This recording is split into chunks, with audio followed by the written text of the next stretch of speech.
Salam sukses. Kita jumpa lagi di channel Visioner, yaitu channel yang mengupas berita politik pilihan yang terbaru, sehingga kita tidak ketinggalan dalam berbagi informasi sekitar politik di dalam negeri yang paling terkini. Dan di dalam video kali ini, saya akan memperlihatkan tentang bagaimana Menko Marves Luhut Binsar Panjaitan atau biasa disapa dengan LBP menyentil tajam Anies Baswedan dan Rocky Gerung. Menurut analisa saya, tapi dalam tanda kutip, mungkin salah satu diantaranya, maksudnya diantara dua orang inilah yang dianggap toksik oleh LBP.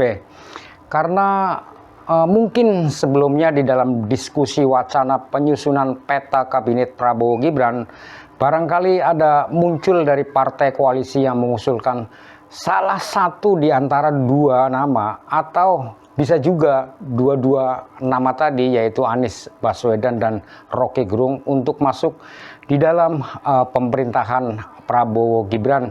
Soalnya selang beberapa hari setelah LBP mengeluarkan kata toksik, dalam hal ini kaitannya untuk Prabowo agar berhati-hati dalam memilih orang-orang yang akan dimasukkan di dalam pemerintahan. Hingga toksik ini sempat menjadi viral, khususnya di kalangan para elit-elit partai politik yang terasa tergelitik oleh sentilan LBP ini. Salah satunya yang saat itu merespon adalah mantan Capres 01 Anies Baswedan, yang seolah-olah merasa bahwa LBP secara tidak langsung atau tidak menyebut nama, tetapi dirasakan itu ada pada diri Anies. Oke, langsung aja kita cek dulu videonya. Ini cara pandang yang bisa mengganggu demokrasi. Jadi saya cenderung untuk jangan menggunakan istilah-istilah yang bisa merusak perbedaan. Ini sehat loh. Apa sih sehat itu? Ketika ada sebuah rencana dapat kritik. Itu sehat sekali. Sehingga apa? Sehingga yang punya rencana itu harus memberikan penjelasan lebih dalam, argumen lebih luas. Itu baik untuk seluruh masyarakat, termasuk bagi yang merencanakan kebijakan. Cuman kadang-kadang yang berada di dalam pengambilan kebijakan itu belum tentu punya kesabaran, cenderung menghindari diksi-diksi yang memberikan label merendahkan atas perbedaan pandangan. Karena ketika kita memiliki pandangan yang berbeda, bukan berarti yang berbeda itu lebih buruk. Apalagi yang berbeda itu dianggap meracuni. Belum tentu, justru disitulah penghargaan pada prinsip demokrasi. Dan itu yang kami khawatirkan, makin hari pelan-pelan makin luntur. Pak Prabowo itu ingin yang kabinetnya yang profesional, tapi dia juga pengen mengakomodasi pendukung-pendukungnya. Jadi ya tinggal beliau nanti cari equilibriumnya aja.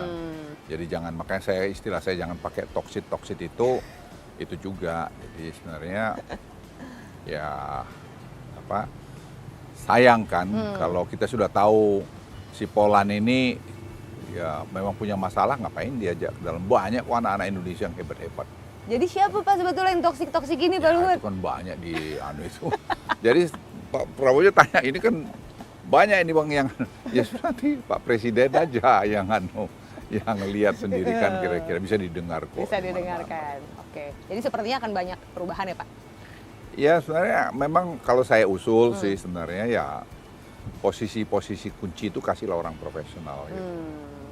Ya kalau perlu dia dipartaikan dulu dia, kalau memang harus begitu, karena sistem politiknya begitu kan. KPK itu dibuat sebagai peralatan presiden untuk memberantas korupsi. Itu dulu dalilnya tuh, peralatan presiden. Kenapa begitu? Karena dua peralatan yang ada itu nggak berfungsi, dibikin alat baru, namanya KPK tuh. Jadi dia memang peralatan presiden. Nah sekarang presiden mau memperkecil alatnya sendiri. Kan ngaco. Dikasih alat untuk memberantas korupsi, dia potong kemampuan alat itu tuh. Dikurangi cc-nya tuh. Padahal justru mesti ditambah CC-nya.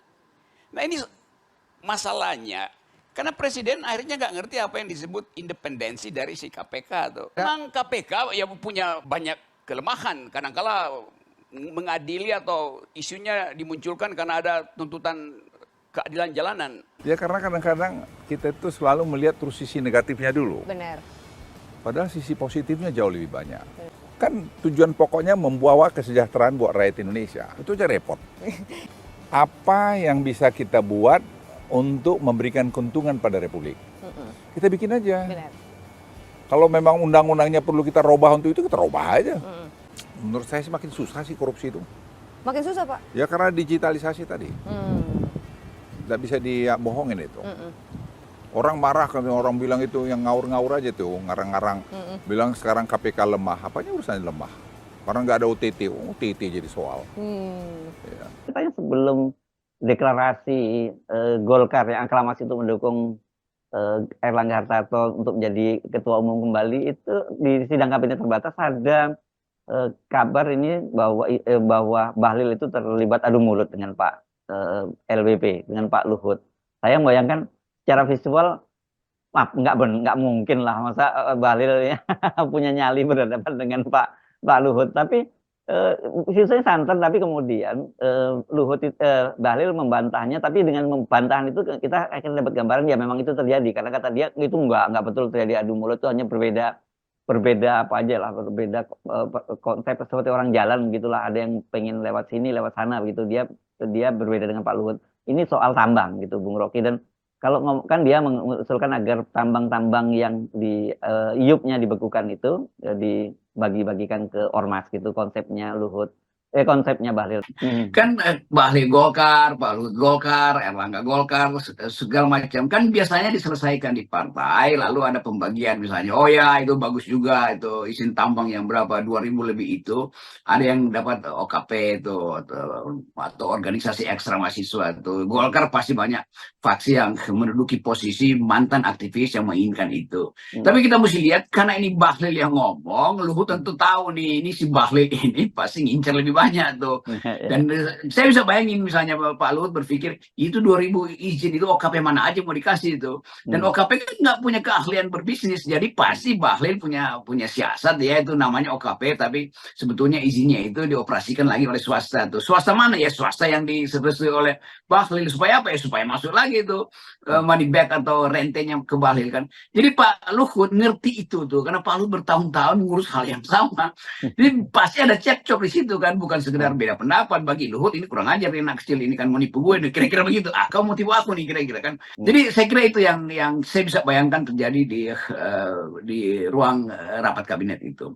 Tetapi itu juga terkait dengan upaya Bahlil untuk, saya kira Bahlil mau kasih sinyal bahwa saya ini membantu Jokowi habis-habisan loh, karena itu mesti ada semacam upeti buat OKP. Tapi itu juga kan konyol, karena Bahlil langsung terlihat sebagai orang yang rakus dan mau nyogok lagi Jokowi dengan seolah-olah izin-izin tambang baru itu kalau dioperasikan oleh LSM atau oleh OKP itu akan dipakai untuk membackup Jokowi demi menghalangi hak angket. Kira-kira begitu penglihatannya, atau dipakai untuk Jokowi supaya mulus menjadikan Bahlil ketua Golkar, yang pada akhirnya nanti ketua Golkar akan serahkan mandatnya pada Presiden Jokowi sebagai pemimpin koalisi besar.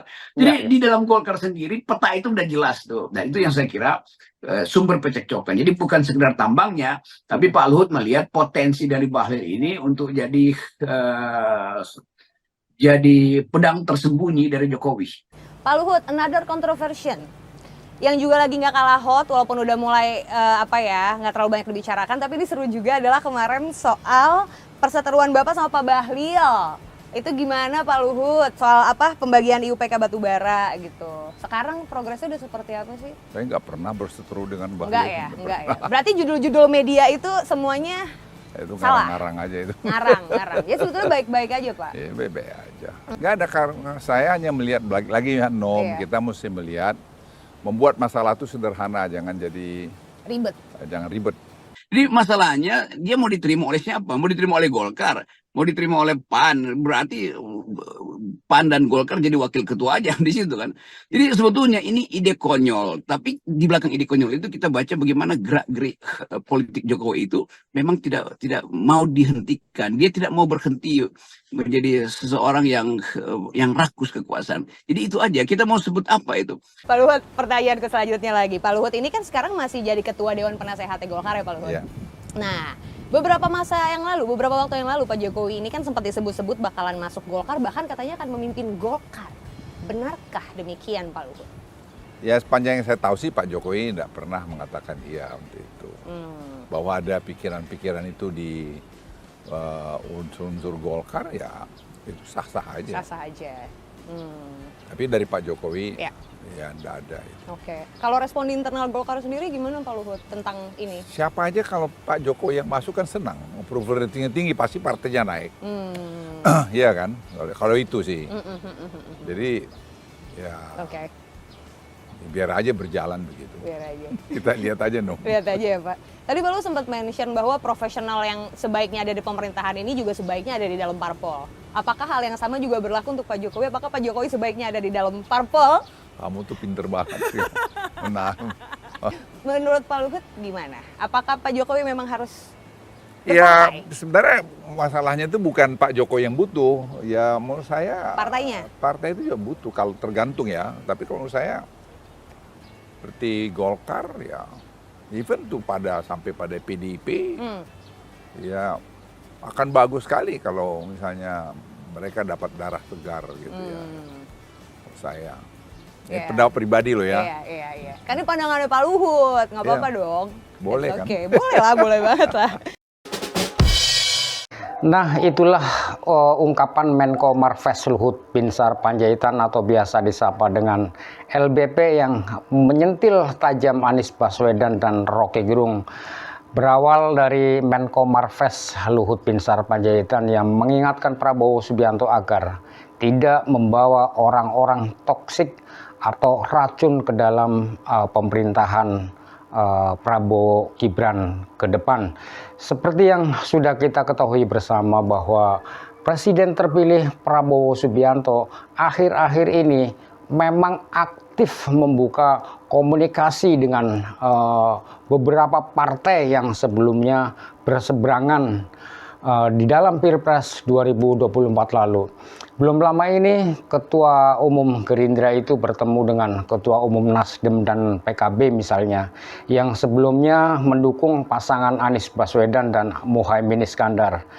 Dan bergabungnya partai lain ke dalam koalisi Prabowo Gibran akan berdampak menggemuknya kabinet karena Presiden terpilih biasanya mengakomodasi partai pendukung dengan jabatan-jabatan menteri. Bahkan sempat muncul wacana Prabowo akan membentuk kabinet 40 menteri yang mengundang kontroversial bagi partai-partai yang berada di luar koalisi Prabowo Gibran. Dari sinilah LBP maksudnya mengingatkan Prabowo agar berhati-hati dalam memasukkan orang-orang yang akan menjadi toksik atau akan menjadi racun di dalam pemerintahannya. Sampai sekarang pun masih menjadi misteri, masih banyak para elit-elit politik yang bertanya-tanya atas pernyataan LBP ini yang kurang lebih rata-rata mempertanyakan sebenarnya ucapan LBP ini ditujukan untuk siapa. Nah, sebenarnya menurut kacamata saya, kalau kita nyimak ucapan LBP yang mengatakan bahwa orang-orang yang dianggap racun kan harusnya semua juga sudah tahu, karena sebenarnya bisa kelihatan dari isi cara berbicaranya Presiden Jokowi. Jadi inilah yang menurut saya sehingga saya bisa membuat tebakan berdasarkan ciri-ciri dari pernyataan LBP mengenai yang dimaksud orang-orang yang toksik ini. Nah, inilah cuplikan narasi dari potret panggung perpolitikan yang terbaru di tanah air kita saat ini. Oleh karena itu, saya cuma bisa berpesan bahwa sebenarnya politik itu bukanlah sekedar tentang kekuasaan, tetapi politik itu adalah lebih tentang bagaimana cara penguasa bisa memberikan pelayanan kepada masyarakat. Demikianlah, terima kasih dan salam sukses.